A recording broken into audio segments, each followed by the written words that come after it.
Hi, my name's Kendrick. For 5 years, I stood by my wife, paid every hospital bill, bathed her, fed her, prayed she'd walk again.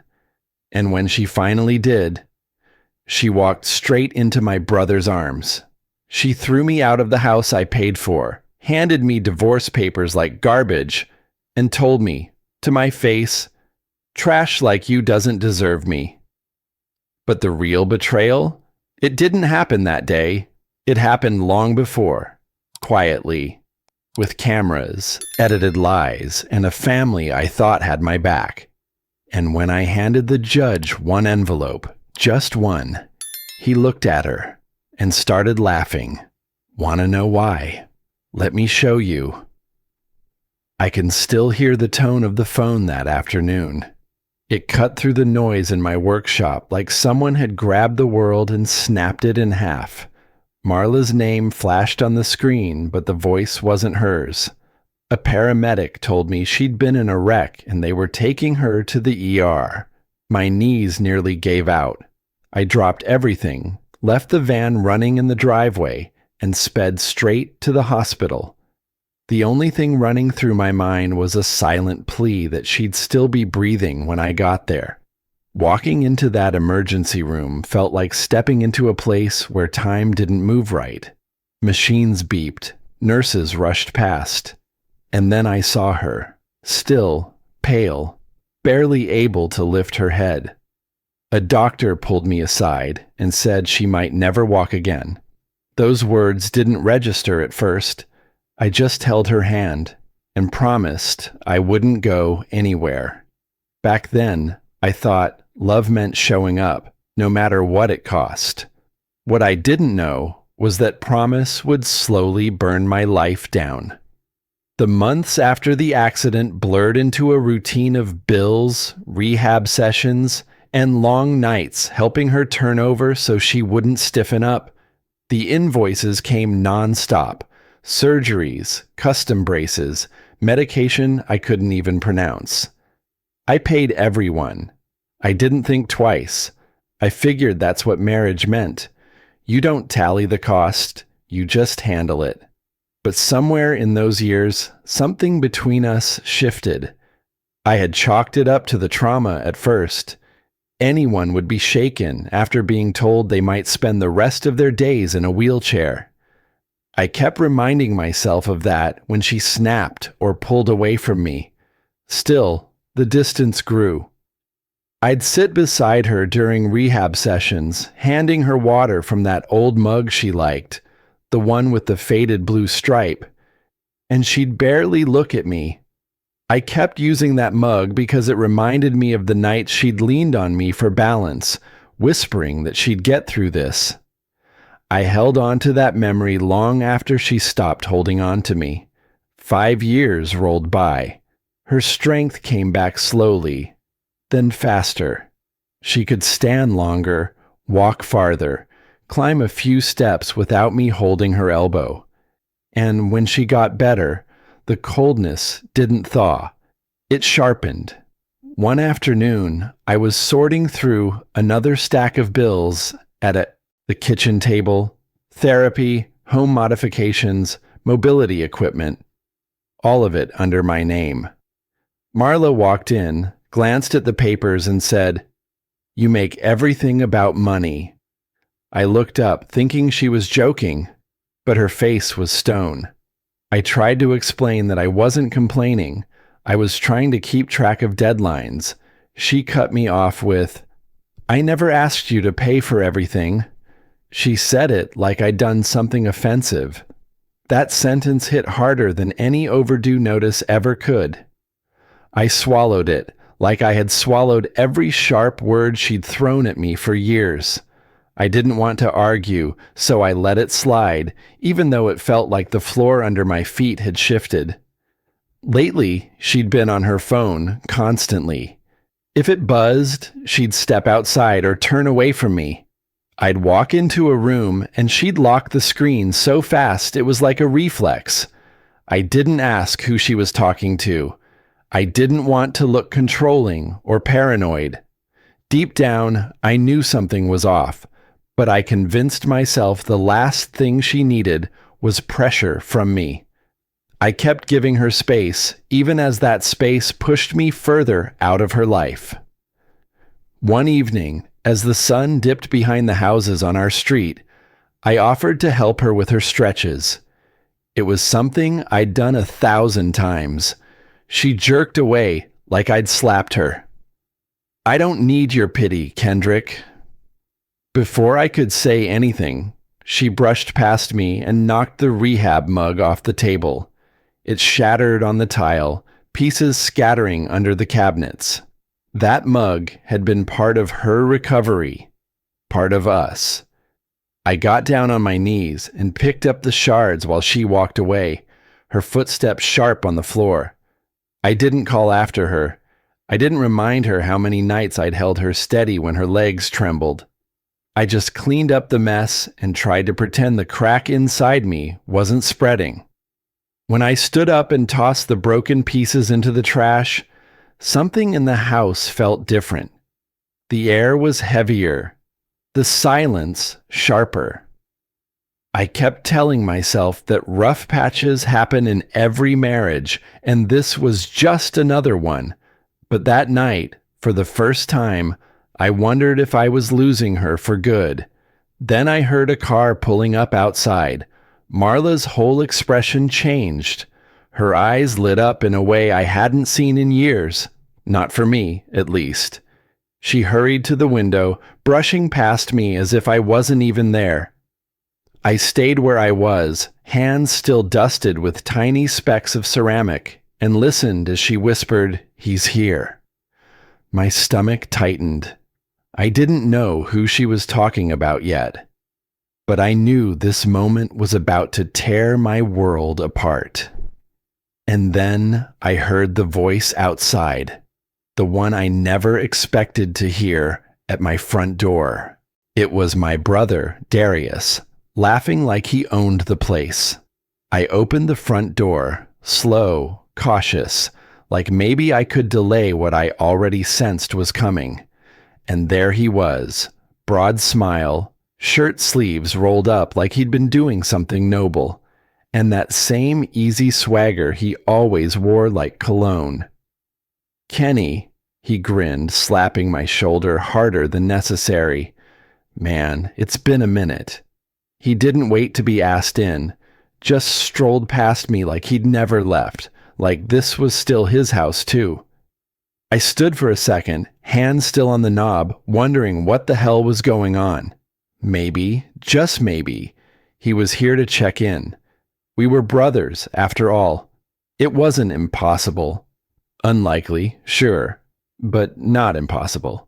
Marla's voice called from the hallway, bright and warm. Too warm. "Darius, that you?" And then came the sound that cut me the deepest. Laughter. Hers. Light. Unburdened. Like I hadn't heard in years. I turned around and closed the door. Slowly. Darius was already halfway into the living room, Marla approaching him like he'd just returned from war.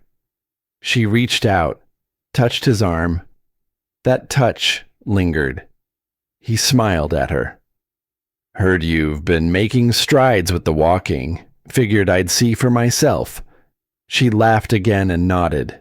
2 miles yesterday. Still using the brace, but it's coming along. She hadn't told me that. I was the one who adjusted her brace each morning. But I guess I didn't count. "You always were a fighter," Darius said, voice low, intimate. "You bounce back stronger than most." She blushed. I stood a few feet away, invisible in my own home. "I tried that stretch you sent me," Marla said, sitting on the edge of the couch. "The one for hamstring mobility. It actually helps." Darius moved beside her. Too close. His hand reached out, touched her wrist. No, you're doing it a little too tense. Relax here." His fingers brushed along her skin. She smiled, adjusted. My chest tightened. I told myself they were just close. We all went through the trauma of her accident. Maybe this was how they process things. Maybe I was reading too much into nothing, but then again, maybe not. I left the room under the excuse of getting her evening medication, walked into the kitchen. My hands were shaking, so I leaned against the counter and closed my eyes. Just a few minutes, I told myself. A few minutes, and this would feel less weird. Their laughter floated in from the living room. I paused, something twisting in my gut. Then I heard her voice say it, light, careless, but too honest. "You always understand me better." I walked back in, slower this time, not wanting to interrupt, wanting to catch what I wasn't supposed to. Darius had that smirk on his face. Marla leaned into him, just slightly. Just enough. He didn't see me right away. But when he did, he didn't flinch. He just leaned back on the couch, like it was his. Like I wasn't standing there, paying for the roof over their heads. I clenched my jaw. He finally looked at me and said, "You good, man?" I forced a nod. Garage lights flickering again. Thought I'd check the wiring. It was a lie. I just needed space to breathe. Out in the garage, I sat on the cold metal of my toolbox. The air smelled like oil and cedar and the worn comfort of a life I'd built with my hands. My chest ached, not from anger, but confusion, shame, a dull, crawling sense of something slipping through my fingers. Maybe I was being paranoid. Maybe years of stress were catching up with me. I was the youngest of 3. Grew up learning to stay quiet, to smooth things over, to not be the one who made trouble. I stayed out there longer than I needed to, just long enough to wipe the sting from my eyes. When I came back in, they were still on the couch, still talking low. Darius had his feet up now, like he'd settled in. He looked at me like he was doing me a favor. "She's been working hard. Maybe give her some room, man. Let her breathe a little."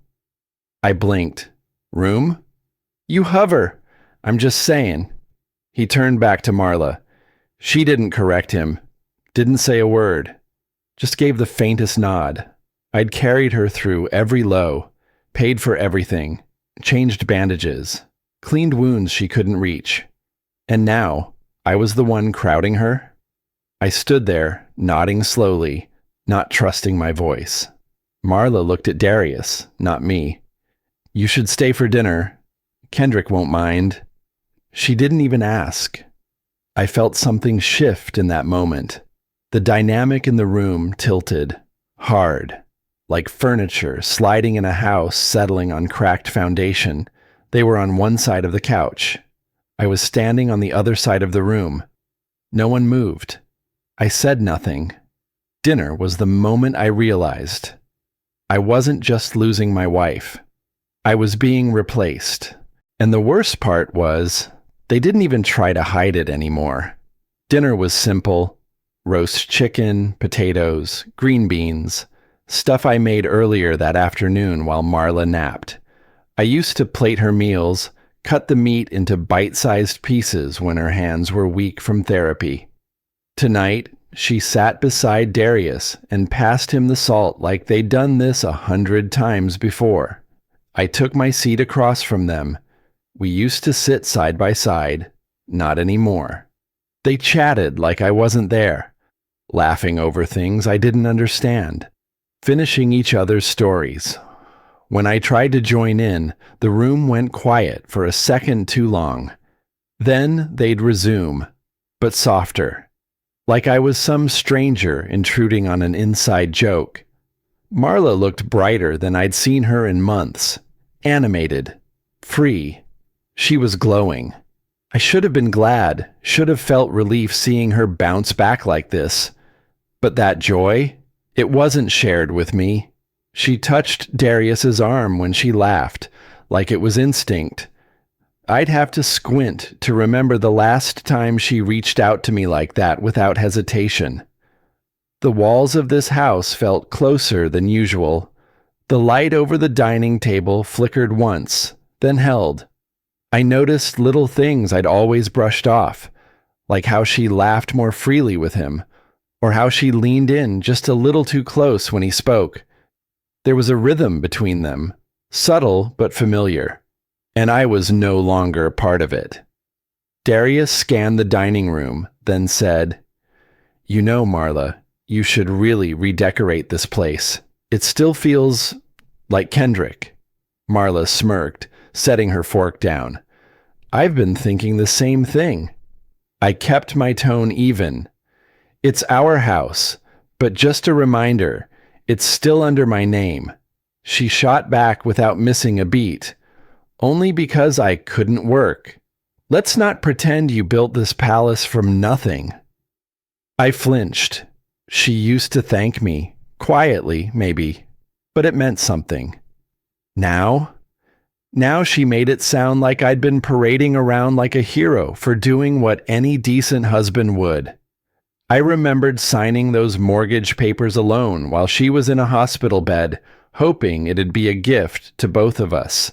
Something stable, safe, a future. That signature now felt like a joke written in ink that only I could still see. Darius shifted beside her, turning his chair slightly. "You want me to help you practice those shoulder stretches later?" She nodded quickly. "Actually, yes, that'd be great."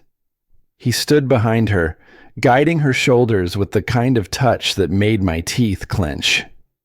He rested one hand low on her back, just long enough to mean something, just subtle enough to dismiss if I ever brought it up.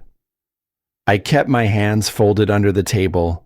My mind scrambled for explanations.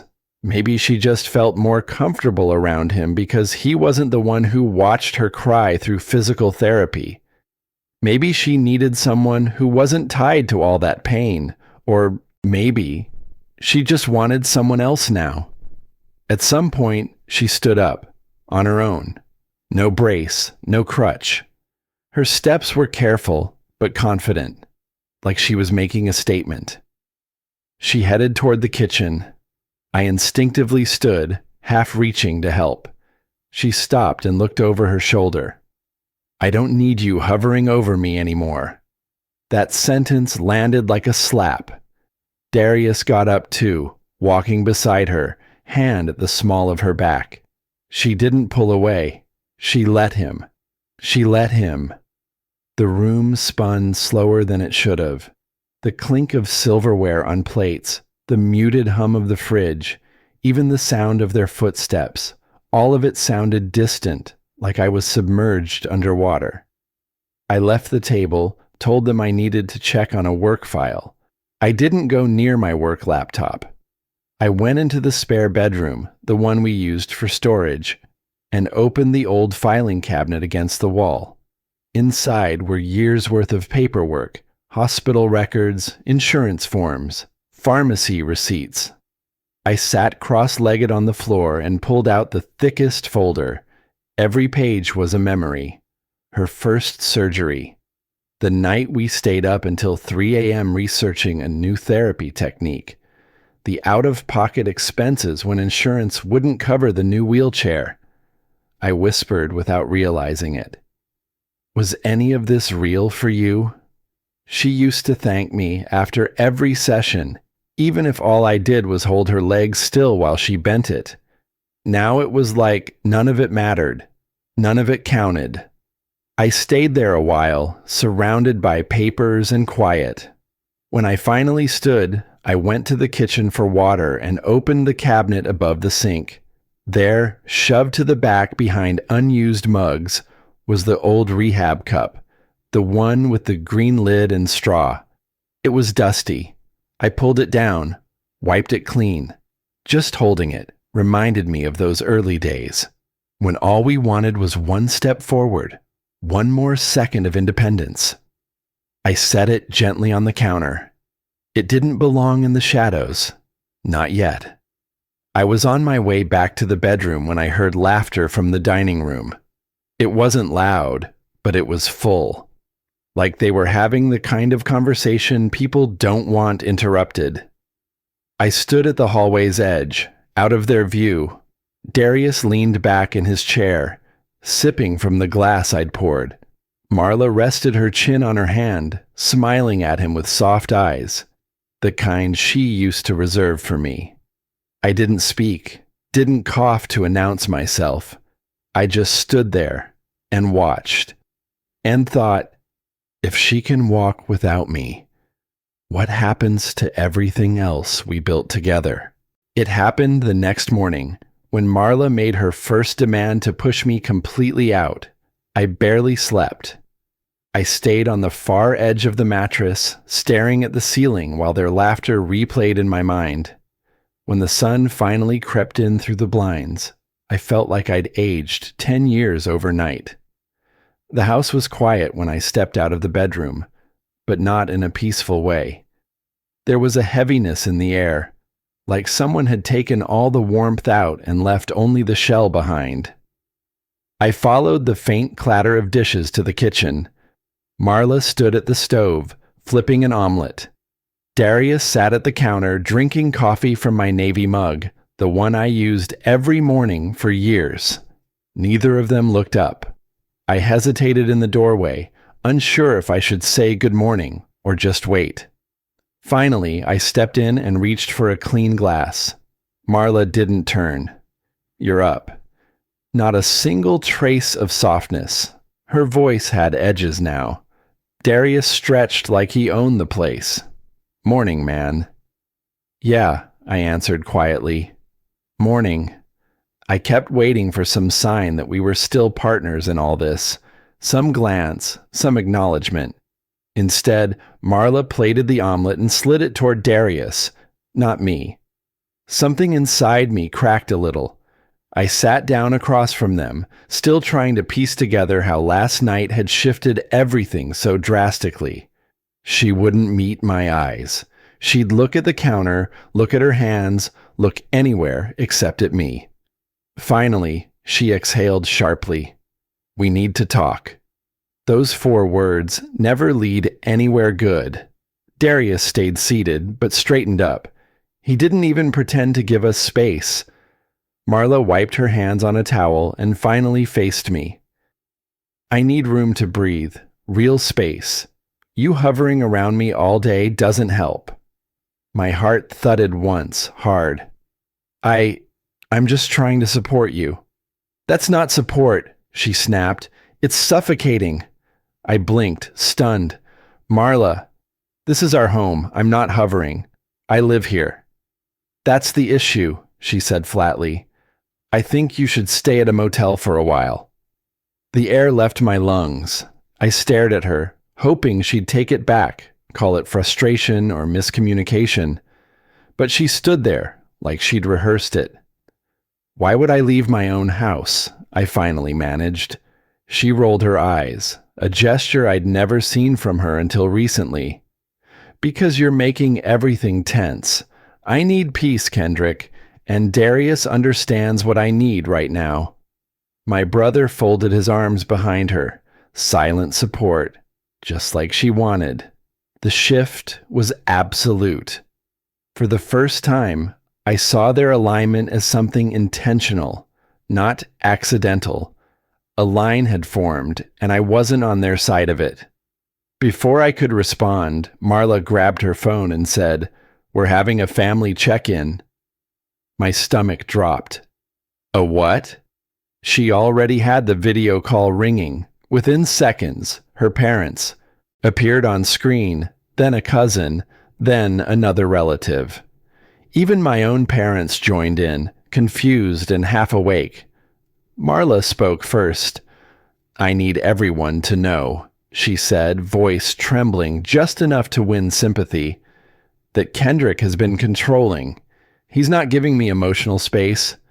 Darius has been the one helping me the most." It felt like I'd been slapped. "That's not," I started, but her father cut me off. "Son, she needs comfort, not pressure." Her mother shook her head in disappointment. "I always said he didn't understand her heart." My own mother, soft-spoken and often critical, muttered, "I always told him he wasn't good enough for her." It felt like the world caved in. Darius remained quiet through most of it, but every now and then, when the camera wasn't centered on him, he let a faint smirk slip. I tried to defend myself, but the call was already tilted against me. Every word I spoke was interpreted as defensive, while everything she said was treated as truth. When the call ended, Marla set the phone down and turned to me with a coldness I didn't recognize. "This marriage isn't working because you're weak, Kendrick." Each word was precise, sharpened. "I need someone strong, someone who gets it." I felt the insult all the way in my bones. "Pack a bag," she said. "Just for a bit. I need clarity." Darius leaned against the wall, arms crossed, watching it unfold with quiet satisfaction. My hands shook as I went to the closet. I grabbed a duffel and filled it with a few shirts, jeans, and whatever else I could reach without collapsing. I moved slowly, not because I wanted to stall, but because every item I touched reminded me this wasn't how things were supposed to go. By the time I stepped into the living room again, Marla was waiting with a stack of papers. She shoved them against my chest. "Temporary separation. Just sign them when you get a chance." My fingers clenched around the edges. Then she delivered the final blow. Her voice, sharp, cruel, meant to cut deep. "Trash like you doesn't deserve me. Get out." The room tilted. Darius walked past me to the front door and pulled it open wide, like some sort of ceremony. He didn't say a word. He didn't have to. I stepped onto the porch with my bag in hand. The air outside was warm, but I felt cold. When I turned back, Marla's face was twisted in anger. The door slammed shut. The sound was louder than it should have been, echoing down the quiet street. For a moment, I just stood there, staring at the closed door, unable to breathe. I walked toward my truck, feet heavy on the driveway. The neighborhood was already waking. Garage doors opening, dogs barking faintly, the hum of early morning routines. People lifting blinds, peeking out, pretending they weren't watching the man being pushed out of his own home. Mrs. Ellis from across the street stepped onto her porch with her morning tea. She looked at me, confusion first, then sadness.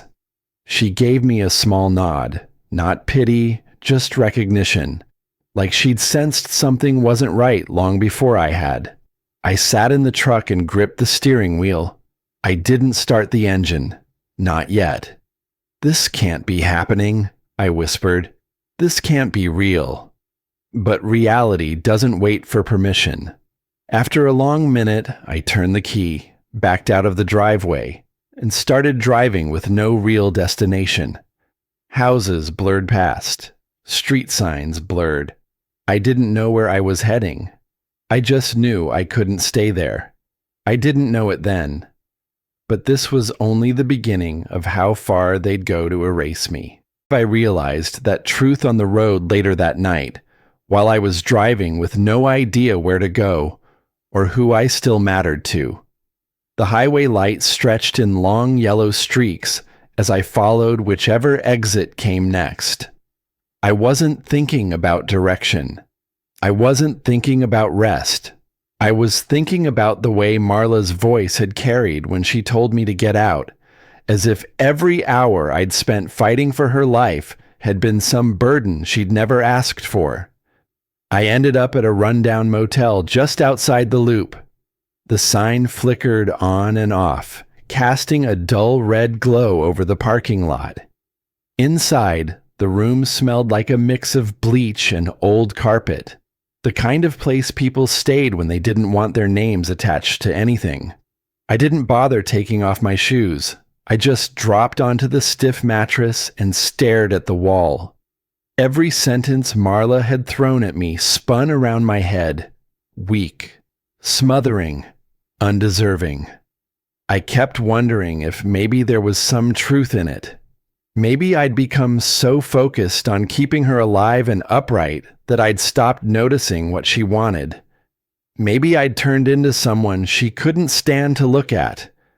That kind of thinking is dangerous, but grief twists a man. I let it twist me. An hour went by. Maybe more. The room was too tight, too quiet, too disconnected from the life I thought I had. So I stood up, grabbed my keys, and drove back into the night. One clear thought rose above everything else. My father. He'd always been the one person who told me to stay steady, to keep going, to believe my work and sacrifices meant something. If anybody could pull me out of the hole Marla had shoved me into, it would be him. By the time I reached my parents' neighborhood, the streets were dim and still. Their porch light glowed the same way it always had, a small beacon on a dark block. I parked in front of the house and sat for a moment, rehearsing what I needed to say. Dad, I need help. She kicked me out. I don't know what to do. I wiped my face with my sleeve, making sure no tears were left. I didn't want him to see me like that. I wanted to look like a son worth standing up for. When I walked up the steps and knocked, I told myself over and over that things were about to get better. The door opened, but instead of concern or relief, my father's expression was tight, cold. Dad, can we talk? I asked. He didn't step aside. He didn't even greet me. He just stared at me like I was a stranger on his porch. I started from the beginning. The accident. The bills. The months helping Marla learn to move again. Being pushed out. But before I could finish, he lifted his hand, signaling me to stop. Son, he said, voice flat. Marla already called us. My chest tightened. Called you? About what? She said you've been unstable, he replied. She thinks you're overreacting to her recovery. I blinked. Dad, that's not true. None of this is... Before I could finish, my mother stepped into view behind him. We spoke to Darius too, she added, folding her arms. He told us you're jealous and letting your imagination run wild. My breath caught in my throat. You're believing them over me? We're concerned, my mother said. You need to calm down before you make things worse. There it was again. Just like Marla. Just like the video call. The same accusation from people who should have known me better than anyone on earth. Dad, I said quietly, I'm telling you the truth. They're twisting everything. Please, just listen. He shook his head, jaw locked. Maybe you need time away from all this. Let her heal. Let yourself settle. Don't add more pressure. Pressure.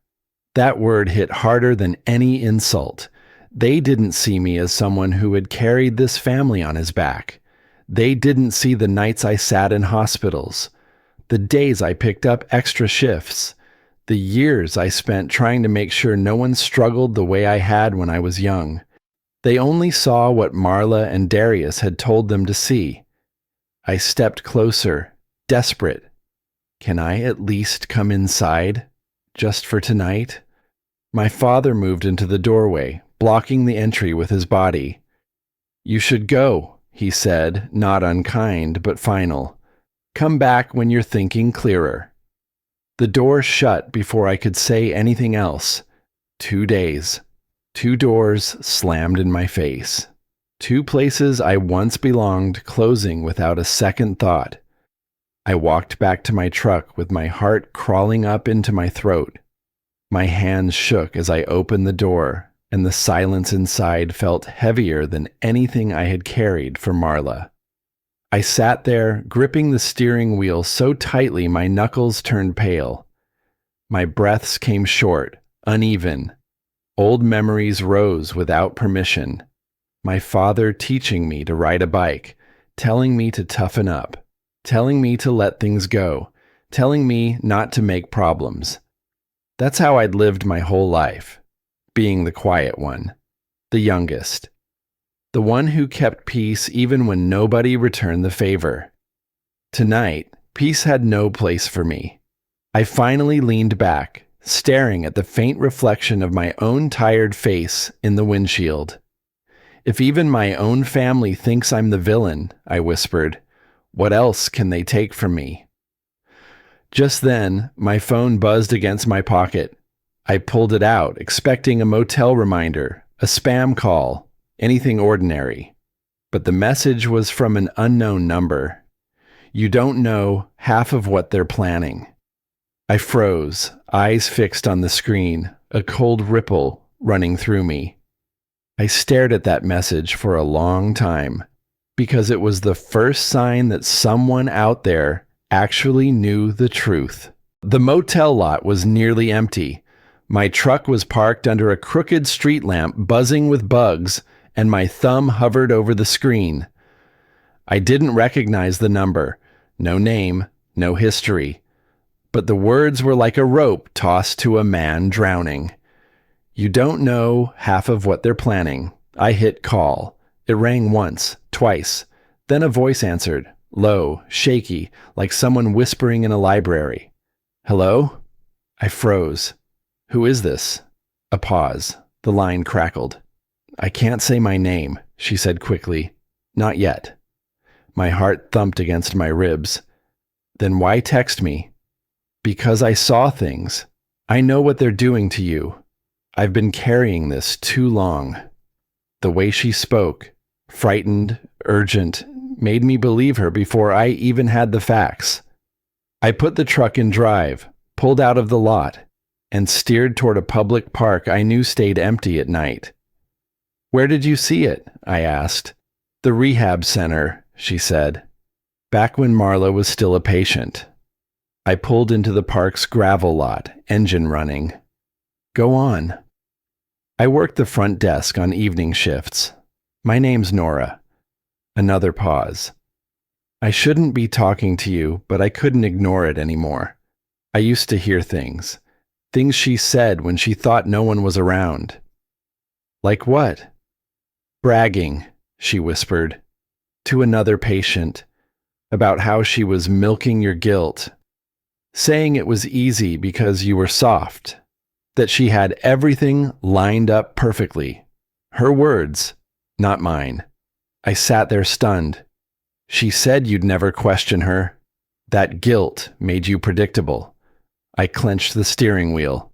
And Darius, Nora exhaled sharply. He was there, a lot more than you think. Late visits, private sessions. I remember seeing them through the hallway window, laughing, sitting too close, sometimes even touching.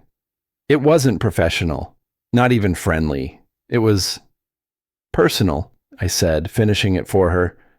I didn't speak up because I was scared, she confessed. But I saved some things. Security footage, a few clips. I was let go not long after. They wanted me to delete it all. I didn't. My mouth went dry. You still have them? Yes, she said. If you want to see it, I'll meet you. There's a coffee shop off Westheimer and 9th. Quiet, stays open late. 20 minutes? I didn't even think. I'll be there. I spotted her in the corner of the dim cafe, hood up, fingers wrapped tight around a paper cup. She looked like she hadn't slept in a week.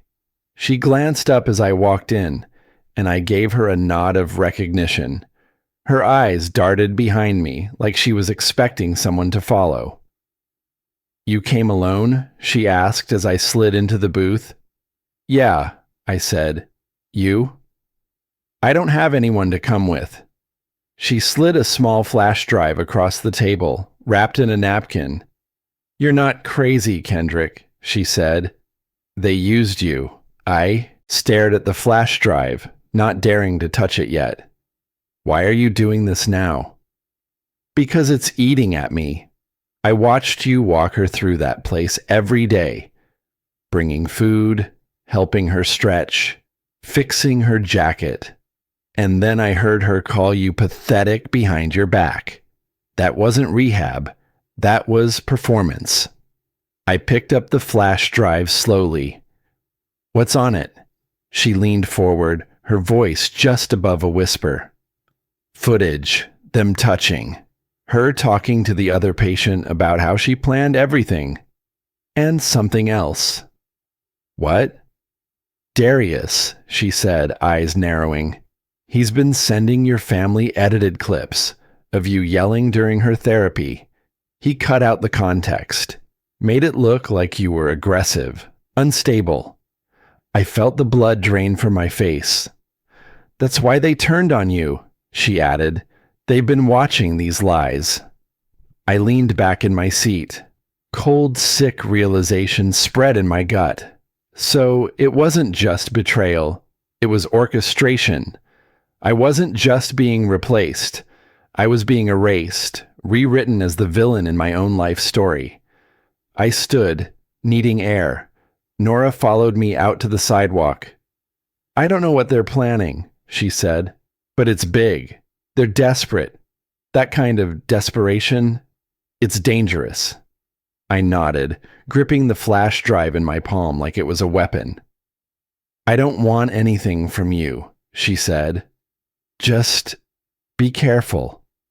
They've already taken so much from you. Don't let them take the rest. I looked her in the eye. Thank you. This is the first real truth I've gotten in weeks. She turned and walked into the dark, glancing over her shoulder once. I waited until her figure disappeared, then climbed into my truck. I slid the flash drive into the glove box gently. Then I sat in silence, staring through the windshield at the night that suddenly didn't feel so hopeless. I wasn't going to beg anymore. I wasn't going to explain myself to people who already decided who I was. Now, I would prove it. My phone buzzed again. Another message, no name, just text. They're about to do something tomorrow. Be ready. I stared at the screen, realizing that whatever was coming next, it wasn't going to be subtle. I barely slept. My mind kept circling the same thought. If they were bold enough to smear me with edited videos, then whatever they had planned for the morning would be even worse. When the sky finally turned gray, I drove straight to work. I needed the routine, the noise, anything that kept my mind from replaying Nora's warnings on a loop. But the moment I walked into the shop, I knew something was wrong. People who usually waved or joked with me suddenly avoided eye contact. A pair of techs standing by the break room door stopped mid-conversation when they saw me coming. Their silence felt like a curtain dropping. My supervisor, Carl, stepped out of his office and motioned for me. No smile, no morning man, just a quiet nod that carried too much weight. Inside, he shut the door and pulled up an email on his monitor. Kendrick, this started circulating last night. He turned the screen toward me. I felt heat rush to my face. It was the edited clips. The same ones Nora warned me about. Footage of me raising my voice during Marla's most painful rehab days, but trimmed to make me look explosive, unhinged, dangerous. No context, no explanation, no scenes of me lifting her, feeding her, helping her through nights when she begged for relief. Just moments cut and spliced until I became the villain they wanted the world to see. The email was sent anonymously, but the tone was unmistakable. This man has a history of emotional instability. Protect your workplace. Carl cleared his throat. We need time to review this. HR wants you to take the rest of the day off. I nodded slowly. Not because I agreed, but because arguing wouldn't change a thing. Walking back out through the main floor felt like dragging chains behind me. Every stair carried judgment I didn't earn. I reached my truck and sat inside, letting the engine idle. Then my phone lit up. Posts on social media. People I grew up with. Neighbors. A couple of relatives. Women deserve safety. Sometimes the quiet ones are the most dangerous. Proud of you, Marla, for speaking up. Not one person reached out to me first. Not one asked what actually happened. Darius's fingerprints were all over this. They weren't just trying to ruin my reputation. They were preparing the world to turn against me completely. I tried calling Marla, straight to voicemail. Then I tried Darius. Nothing. I hesitated before calling my mother, hoping for at least a steady voice. She answered, but the tone jabbed through me like a needle. "Kendrick, maybe you shouldn't come by for a while," she said quietly. "Things are too tense." I couldn't speak for a second. "Mom, it's me." "I know, son," she whispered. "But people are talking. Maybe you need space to calm down." Calm down, like I had done something wrong. Like I was the unstable one in all this. I hung up before she could say anything else. The kind of pain that doesn't scream. It sinks, pressed down on me in a way I had never felt. Before I could fully process it, a text flashed across my phone. "We need to handle this formally. Meet me at the courthouse at 1 p.m. Marla, courthouse? My pulse quickened. Maybe she finally wanted to talk things through. Maybe she realized the videos were too much.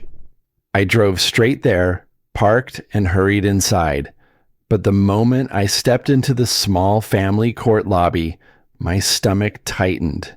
Because I saw them, Marla and Darius, side by side, leaning in close, whispering to each other like they were sharing a private joke.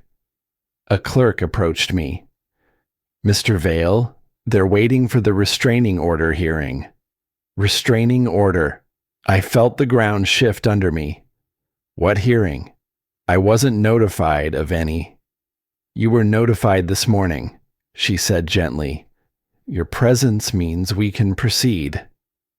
I walked into that courtroom, feeling like I was being shoved off a cliff. Marla didn't look at me as she sat beside my brother. Darius rested a hand on the back of her chair, protective in a way that made bile rise in my throat. Marla's voice was steady, rehearsed. "I'm afraid of him," she told the judge. "He's been unpredictable, and the videos show how he can be. Darius has been supporting me through this." My hands trembled, not with guilt, but with disbelief. She was rewriting our life like it was nothing. The judge glanced at the videos on a tablet. Edited lies, twisted truths. He raised an eyebrow in concern. "Mr. Vale," he said, "this behavior is troubling." "Your Honor," I said, my voice shaking despite all my effort to steady it. "Those clips were cut. They're misleading. I was helping her." Marla let out a soft, practiced sniffle. "He's saying I'm lying," she murmured. The judge leaned back. I felt the verdict before he opened his mouth. "Given the allegations, I am granting a temporary no-contact order until a full hearing." I stood there motionless as the bailiff gestured me toward the door. Everything felt surreal, like the world had tilted and I was sliding off its edge. As I stepped out, I caught a glimpse of Darius patting Marla's shoulder, a gesture that should have belonged to a husband supporting his wife, but now looked like a performance meant to twist the knife. I reached my truck and sat there, unmoving.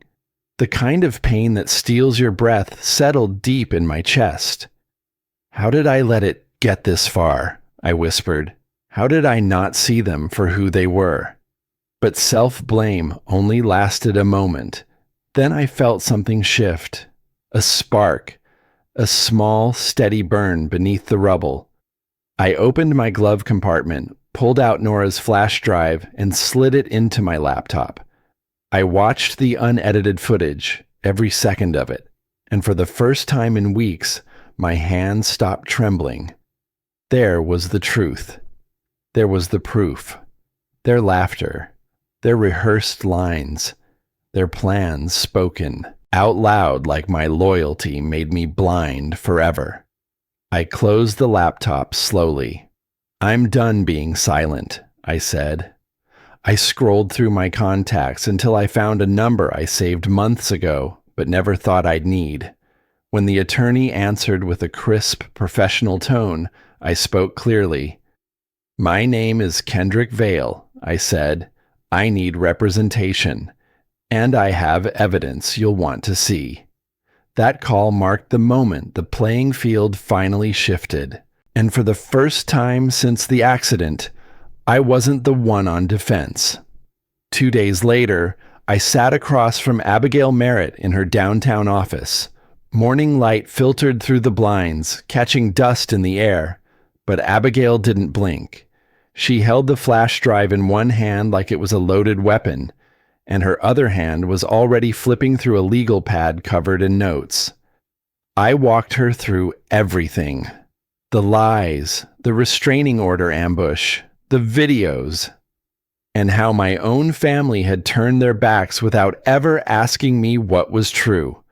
When I finished, she leaned back slowly. "You've been fighting blind, Kendrick," she said quietly, "but not anymore." For the first time in weeks, I let out a full breath. Not because the fight was over. It wasn't. But because I wasn't alone in it anymore. Abigail was calm, methodical. She pulled up spreadsheets, email logs, payment histories. While I watched in silence, she started organizing everything into a structure, timelines, inconsistencies, motives. It was like watching someone rebuild a house from a pile of rubble.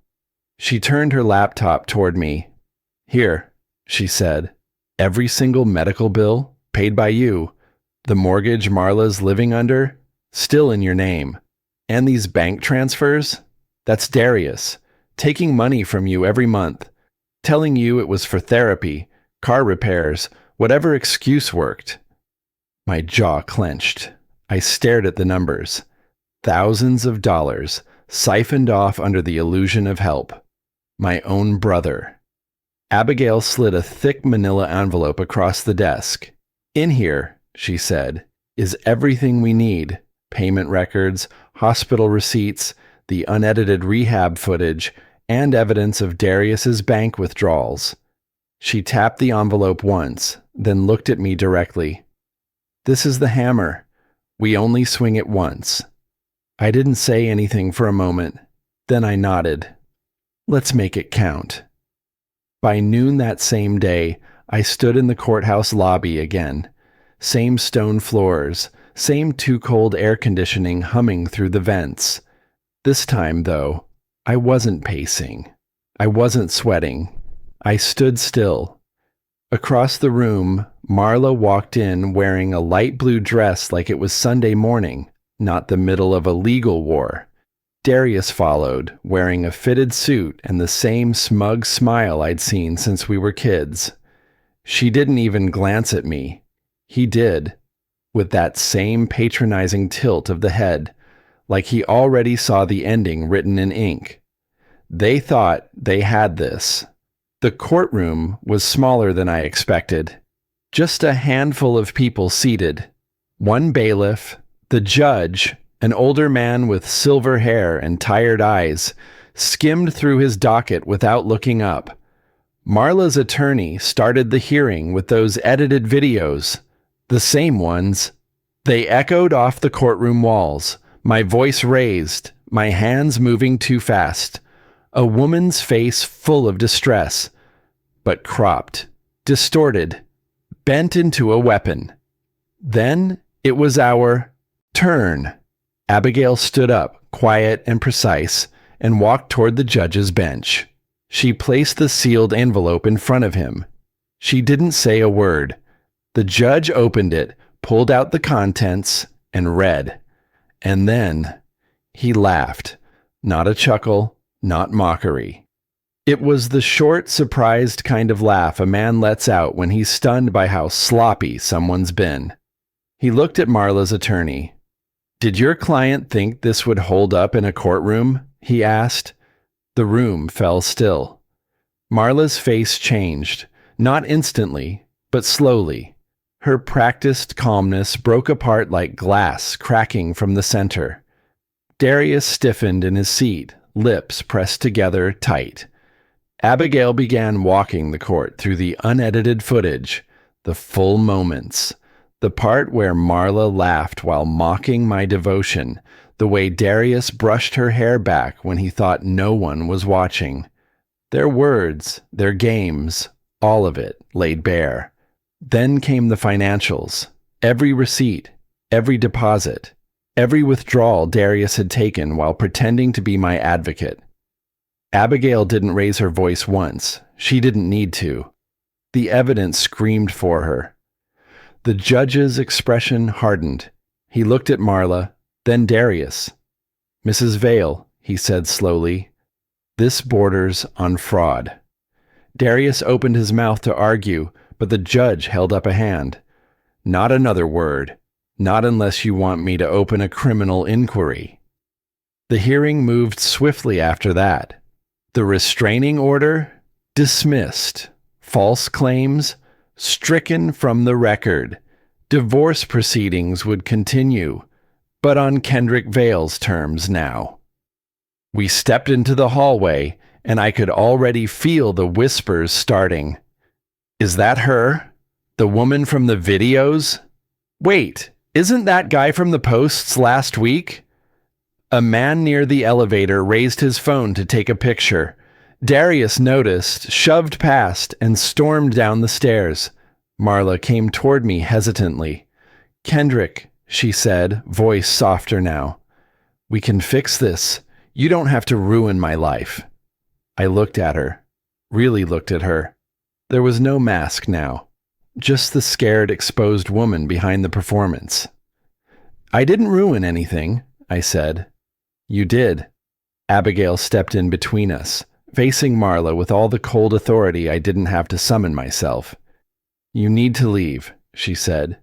"Now." Marla turned away, no reply. By evening, I was back in my truck. Same spot I always seemed to end up when the world spun too fast. This time, though, the silence felt different. I should have felt victorious. I had won. But I didn't feel like a winner. I felt tired, exhausted in a way that didn't come from lack of sleep. I sat for a long time before I whispered aloud, I deserved better than all of this. It wasn't bitterness.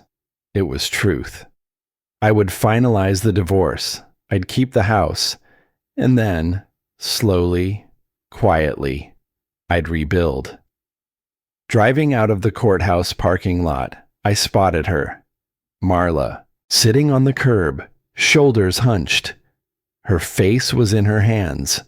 No Darius, no cameras, just her and the consequences.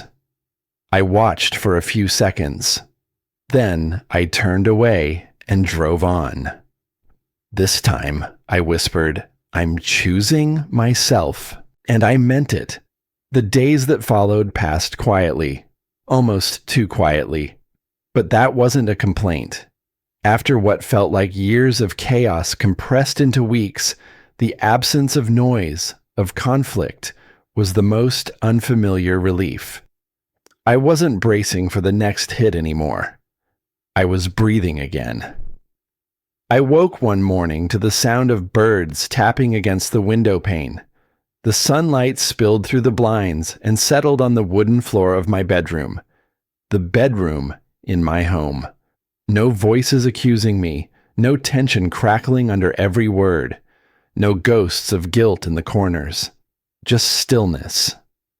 I sat up and stayed there for a while, just listening. It hit me then, not the weight of what had happened, but the realization of who I'd become while it all was happening. I had spent so long being the version of myself I thought others needed, a provider, a protector, a man so desperate to hold his family together, he stopped holding on to himself. But that morning, I didn't feel like that man anymore. I made coffee, leaned against the kitchen counter, and watched the steam curl upward. That small act felt like a reclaiming of space. The silence wasn't empty. It was clean. There were still reminders, though. A few boxes left in the hallway. Marla's, trinkets, framed photos, a scarf still carrying her perfume. I stood over them, hands resting on the cardboard flaps. I didn't feel hate. I didn't feel longing. I felt done. I didn't throw anything away. I packed it all with care and labeled it for donation. That chapter of my life didn't need to be burned. It just needed to be closed. As the morning turned to early afternoon, I moved through the house fixing what had been ignored for too long. I painted over the scuff marks on the hallway wall, tightened the loose hinge on the kitchen cabinet that had squeaked for months. I even rehung an old photo of my parents from back when we still spent holidays together, before lines got drawn and sides were chosen. Every screw I turned, every small thing I repaired, it felt like I was stitching myself back together, too. 2 days later, I drove across town to see my mother. I hadn't been back since everything exploded, and part of me wasn't sure she'd open the door. But when she did, she looked at me like a son, not a stranger. She didn't say anything right away. She just stepped forward and wrapped her arms around me. "I should have known better," she whispered into my shoulder. "I should have asked you." I pulled back gently. "You believed what they wanted you to believe. I get it. I let them paint you as the villain. And I didn't stop to ask myself who raised you, what kind of man you really were." That one landed, but I didn't twist the knife. Instead, I nodded. "It hurt, Mom. But this, us, right now, it helps." We sat at her kitchen table for over an hour. No accusations, just honesty. She admitted she'd been manipulated. I admitted I'd let pride keep me distant for too long. We talked about my father, about old wounds we'd all pretended had healed. It didn't solve everything, but it felt like a bridge had been rebuilt, just enough to start crossing again. The divorce was finalized that Friday. No drawn-out drama, no more courtroom performances, just paperwork, clean and clear. I kept the house. She walked away with nothing more than her name. Darius, gone. Moved out of state, according to my uncle. No apology, no explanation. Just a trail of awkward silence from family members who didn't know how to face me now that the truth had spread. I didn't chase their regret. I didn't need it. Instead, I filled my time with something that gave back. Something that gave me back. Twice a week, I started volunteering at a local rehab center downtown. Not the one Marla had gone to, a different one. This place worked with people who couldn't afford help, who didn't have advocates. I sat in on group sessions, helped sort intake paperwork, handed out meals, and listened. I didn't go there to talk about what happened to me, but I found that the more I listened, the more I healed.